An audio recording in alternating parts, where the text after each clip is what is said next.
Hi, everyone, and welcome to the first ever happy hour edition of the new CEO. I'm Dr. Natalie Underdown. And I'm Bindi Belanger. And welcome. We are going to enjoy some bevies, and this is a chance for you guys to get to know us a little bit more. We're going to share some stories that you all have submitted through our Instagram accounts, and it's just a chance, this is how you get to know your coworkers when you first start working with them. You go out for happy hour. So we thought we would play a little game today called Please Don't Do This at Work. Share some stories that you submitted to us, share some of our own stories, and give you guys a chance to get to know us a little bit better. I am so excited for this. What are you drinking, Natalie? I'm having a June Shine. So June Shine is this badass company here in San Diego. It's a hard kombucha. It's organic. It has probiotics in it. It's gluten-free. And this is a honey ginger lemon.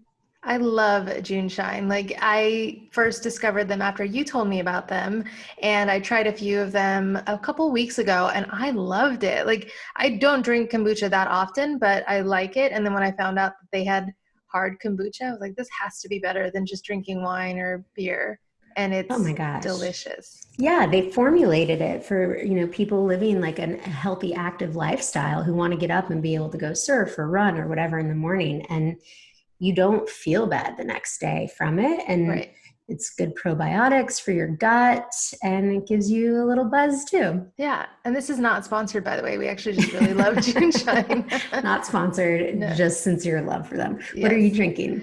I am drinking a mocktail. It is orange soda water, orange sparkling water, and a little bit of vanilla extract. So it tastes like a creamsicle, which is delicious. A couple of drops of liquid stevia just to make it a little bit sweet, and a refreshing twist of lime.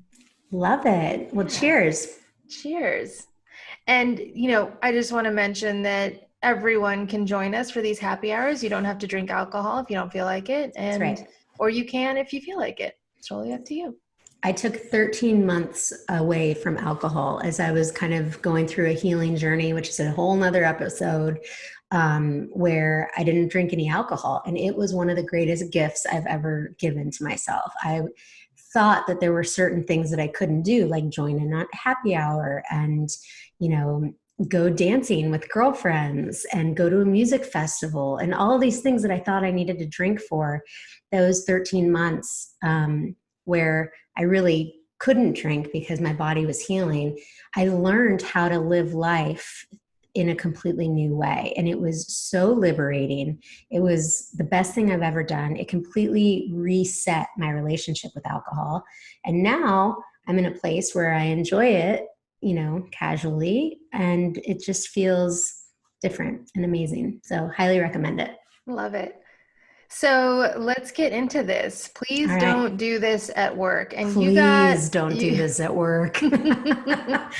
Really, do not do what we're about to tell you at work. Right. And we're not gonna get into anything egregious or, really heavy on the harassment. We're not gonna go there. We're gonna talk about more disgusting, cringe-worthy, why stories that a few people have submitted to us and a few of our own. And let's start.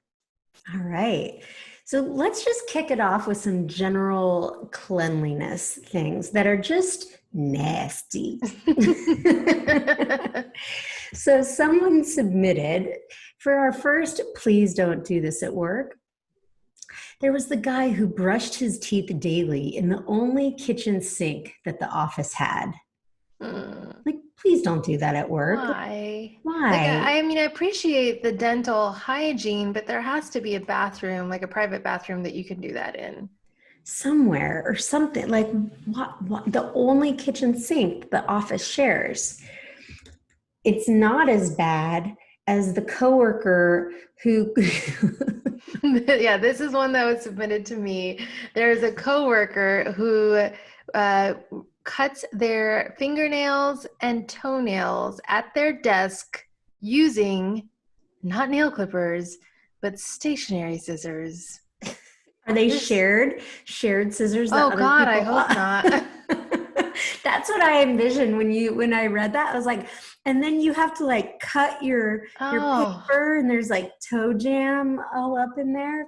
that, so someone submitted that to me, but there was actually at one point at one job that I won't name, I was sitting in an office and there was somebody sitting outside my office that was clipping their toenails at their cubicle. And that's not okay, right? It's Like not okay. hygiene is important, but you do that before you come into the office. I don't even want to see my husband doing that in our home. Right? Like, gross. All Okay. right, let's move on to another cleanliness one. I think you had somebody share something that was Zoom related, which is very topical Timely. these days. 100%. So there's all kinds of no-nos you can make on Zoom, all kinds.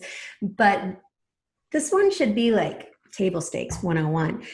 Apparently, some people that this person works with, they'll have an unmade bed in the background when they're on Zoom calls. Like their room is like disheveled and their bed's not made. Like if you're going to take a Zoom call from your bedroom, make your bed. Or put on a background, right? Like Zoom makes it so easy to just pick a random picture of like a beach or Right. anywhere else. Or maybe on the Anything. one day that you do make your bed, take a picture of that and make that your screen. Brilliant.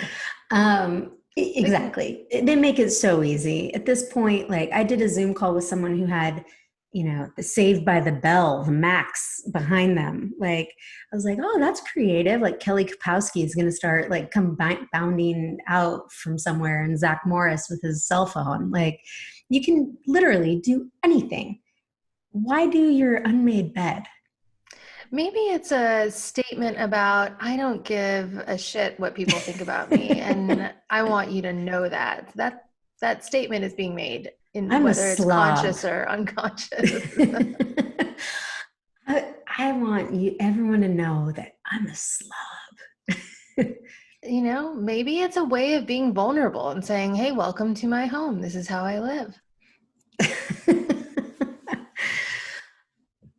There's so many things I could say to that. All right. So those are just a few of the like cleanliness things. Have you ever had a cleanliness thing that has just like really grossed you out? Like, please don't do this at work. It was definitely the toenail thing, and I called that person's manager and said, "This isn't okay." You know what? Oh, wait, this was your story. No. The first one was actually submitted to me by somebody else, and I forgot Oh, about and my. that happened to you too. Okay. Yeah, but it wasn't scissors. It was actually nail clippers in my case. That's right. But I'm such a coward. I should have confronted this person directly, but I couldn't. I was friends with their manager, and so I just said, "Hey, this needs to stop." What else have we got? All right.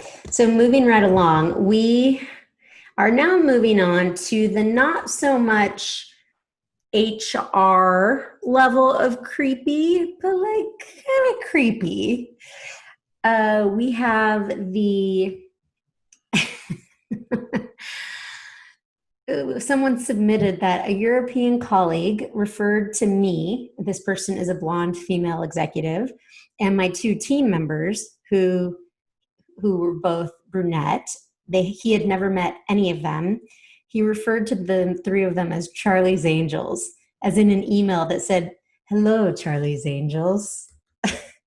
What is this, like the 60s? Like, that's okay still? So that he didn't know them. He had never met them before and emailed them and referred to them as Charlie's Angels, which like. So let's clarify for the people who are listening, right?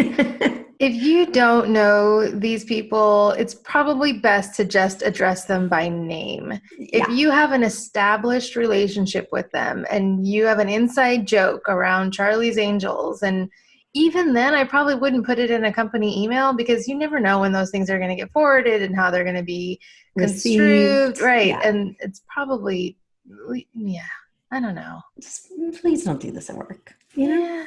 Like Yeah, maybe save just call people by their name. maybe save the nicknames for people that you have really good relationships with at home, Yeah. not at work. Have you ever had a work nickname? Oh, yeah, but trying to think of what they were. Uh, my favorite was Bin Diesel because That's funny. yeah, because at the time I was serving in a role that was kind of like a chief of staff for a department of like 150 people, and you know, in staff meetings and senior leadership meetings, like I was usually calling the agenda and kind of people were goofing off. Like it's always me and like 9 other guys, right? So it's like, I felt comfortable kind of stepping in and be like, hey, shut up, pay attention, right? Like in a friendly, Dropping the hammer. yeah, just in a friendly, kind of way. Like they all knew me very well. It was acceptable for me to do that, but Yeah. there was kind of a joke that like, I was running the show, and so someone came up with the nickname like Vin Diesel as like the enforcer. Funny. I love that. I love the image of you like dropping the hammer on a bunch of unruly tech guys. God forbid that there's like some photoshopped image of like Vin Diesel's body and my face. That would Can we make that? No, please no. Oh God, we were playing around with Instagram filters last night, and there's a filter called, I think like what will you dance? Look for it on your Instagram filters, and it puts your face on like all these pop stars' bodies while they're singing. So like Cardi B, Beyonce, uh, who else? There's male ones too. I mean, it was Preston and I were laughing so hard, and like his face on Beyonce's body singing Crazy in Love was just like we sent it to our dear friends, and she responded, I can't unsee this. And that's how I think people would feel if they ever saw my face photoshopped on Vin Diesel's body. So I'm let's just just not gonna do move it. it. No one wants to be in a position where they can't unsee that, right? So did you Oh, ever Vin did you ever Diesel. nickname? I mean, people always like will shorten my name like Nat, or like, I mean, one boss used to call me Nat Attack. Nat Attack. And I was just like, come on. He used to also call me a bulldog. And then I was like, oh, I went to Georgia. That's our mascot. That was our mascot, the Georgia Bulldogs. So like he thought he was being like motivating and inspiring when he'd be like, go get him, bulldog. And I was just like, oh my God, you're so cheesy. Like, please stop. Like A, I like, don't call me a bulldog. B, like, don't call me a bulldog. Did he ever call you like champ or sport? It was kind of with that same thing. Like if I were a guy, he'd probably like tap my ass and tell me to like, good game, go hit the showers. Like he kind of had that energy, which like I get can be like, I don't know, but Do he not was do that at work. That's a great example of please do not do, regardless of gender, don't tap people on the ass. Like, exactly. Please do not do that work. Do not say good game, go hit the showers and tap them on the ass. There were all kinds of things that were wrong with this person, though. Some like kind of funny, some way more egregious. So we're keeping this it's a light. thin line, right? Like where it's, oh, that's weird and awkward and we can laugh at it to, dude, no, not okay. No. Have you ever seen the Saturday Night Live episode where they're talking, it's like a fake harassment video at work? No, I And don't think so. it's basically like Tom Brady was the host that week. And so it was basically like, when Tom Brady does this, it's fine. When anyone else does this, it's not fine. You're not Tom Brady. Don't do this at work. So it was really funny, but it does point to the fact that like, it's all about how people receive it, right? So, and If you're not sure, best to don't err on do the it. side of caution. Exactly. All right, let's see what else we have. Well, and I don't think that this is going to happen. It's less likely to happen now that everybody's working remote or many people are working remote and on Zoom. But someone submitted that one of her employees brought their personal laptop into the office to work on their side business. I would be highly annoyed. Please don't do that at Please work. don't do that at work. If it's a side business, do it on the side. Like when Exactly. you're at work getting paid to do a certain job, just do that job. Yeah. Keep your side hustle on the side. Yeah.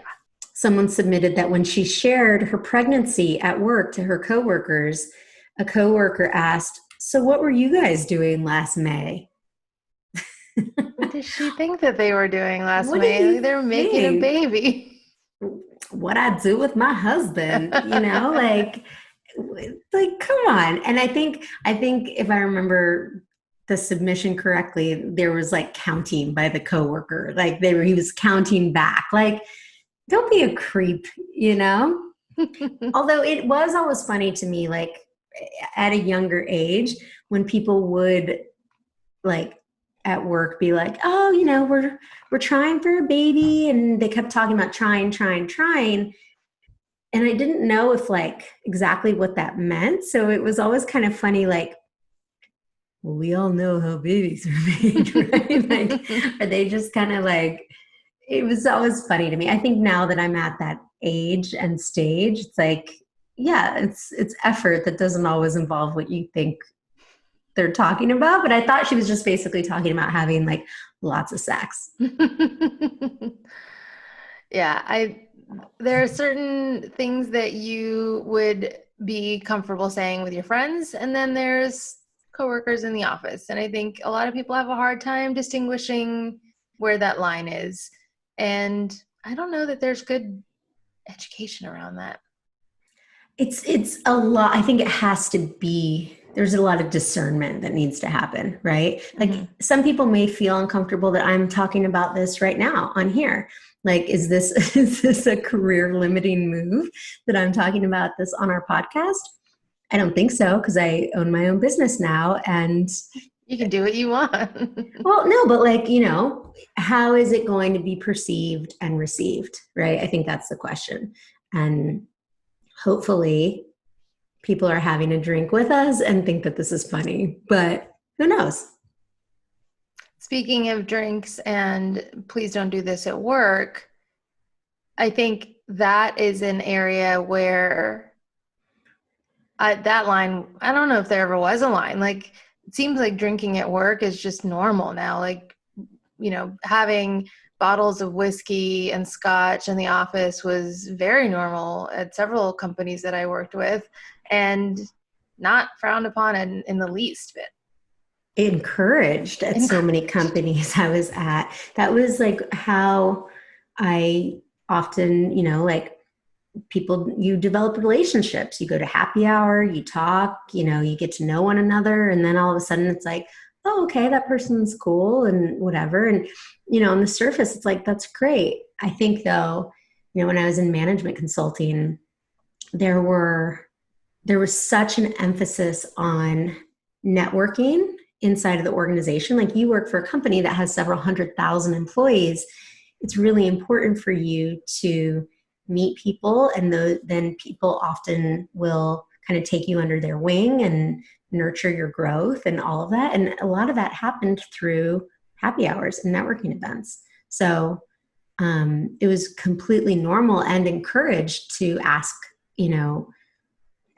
coworkers, colleagues, even people way more senior than you, to go to lunch, to grab a drink, and with the hopes of inquiring about their path and asking about projects that they're on. And that was how you could get some of the more plum projects too. Yeah, for sure. Like, especially in companies that tend to be more siloed, like if you're working on a project and you just work with those project people, you don't get to know people outside of that small group unless you do outside activities like a happy hour or attending company functions. And happy hours, especially at certain companies, are frequent. They're almost every day, and there's always an opportunity to go down to a bar and hang out with your coworkers, and that's where relationships get built, or where relationships get kind of developed or grown. And it's almost like you're missing out if you don't go do that, because you don't have the same opportunity to connect with those people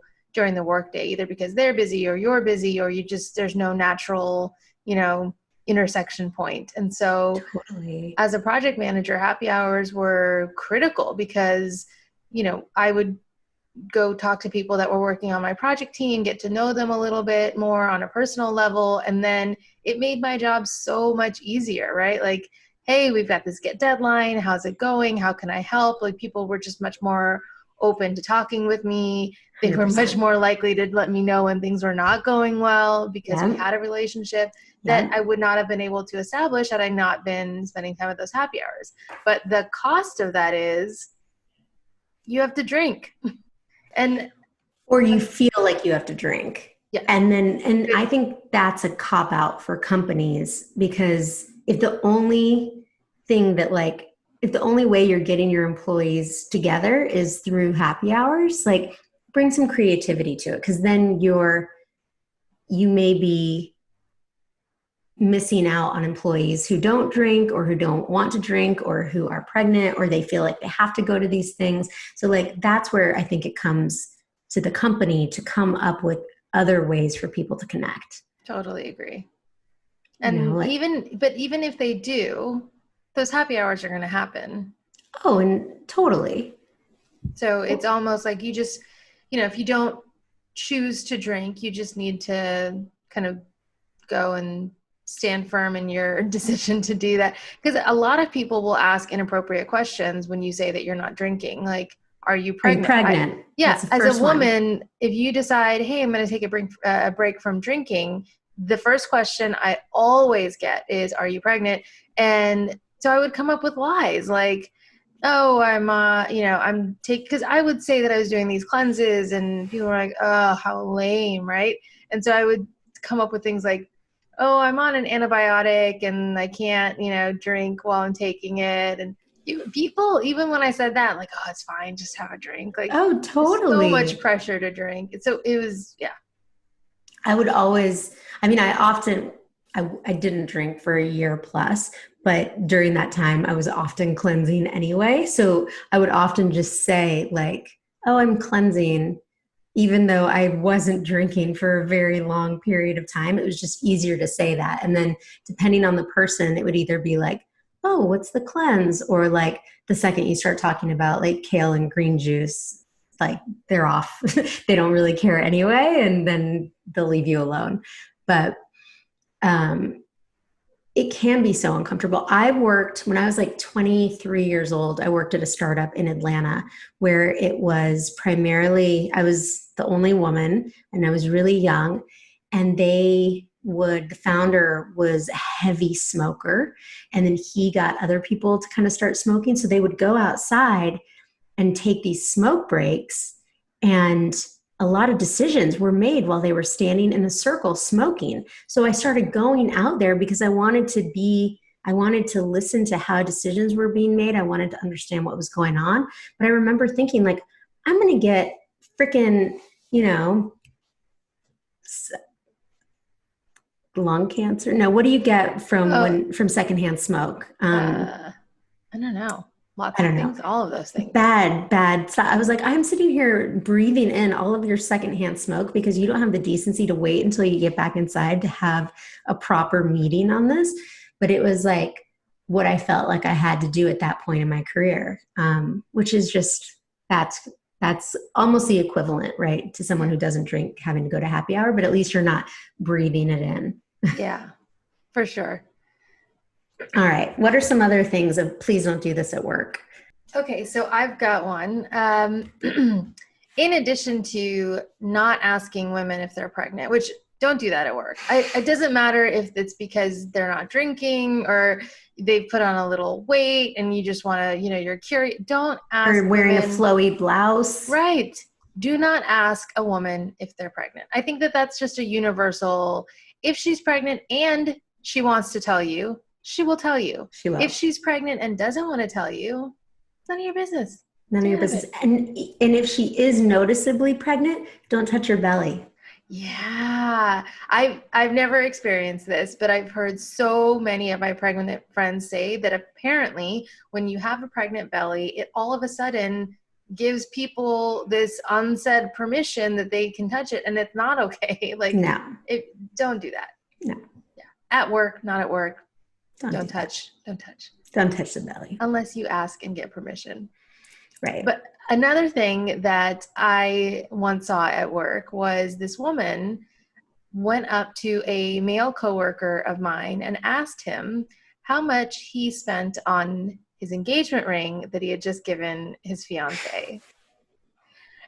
And I was sitting there making coffee, and I was like, what? That's not a question that you ask. Please don't do that at work. Please don't do that in general. Like, don't worry about what people are spending on engagement rings or houses, or just, that's not your business. Tacky. So tacky. Oh my God. All right. So we're going to end this segment of Please Don't Do This at Work with one that came in that we can't actually say the whole thing. But this submission came in last night. This person called her coworker a troll C word, like see you next Tuesday.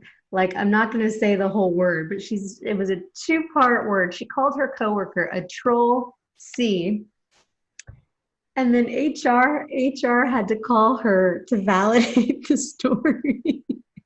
Can you imagine being HR? Like, so we've received a report that you called somebody a blank, like a troll blank. Is that true? Confirm or deny? And apparently she was like, well, yes, I did call this person that because blah, blah, blah. Well, they owned up to it. They owned up to it. Still don't do that at work. Please don't do this at work. We do not support this. Right. Please do not do that at work. I mean, what would happen if you just even called someone a troll at work? Like, I wonder if I think it was to their face too. I need to get more information from this person who submitted this. Just no name calling. I don't think that that's ever appropriate at work. No. Yeah. Please don't do this at work. So we've shared a few of these stories from our own personal experiences and from the submissions we got on Instagram. But if you have any that you would like to share with us, you can email those to us or DM us on our Instagram account. And we'll leave all that information in the show notes below. And then we'll maybe do another round of this at some later point. Our next happy hour, we're going to be playing corporate lingo bingo and talking about some of the many obnoxious overused jargon. Like, we're going to circle back on that low-hanging fruit and make sure that we double tap on what needs to come next. Double click. It's not double tap. I don't know. Maybe if you have a MacBook, it's double tap. Maybe double tap conjures up other images. Yeah, maybe. Don't do that at work. Right. Don't do that at work. Thank you so much for joining us for this happy hour episode. We hope you'll join us next week as we dive back into our regularly scheduled programming. We'll see you then. The new CEO is all about modern mindful leadership and tools and strategies that you can put to work at work. So see you then. Bye. Cheers. Bye.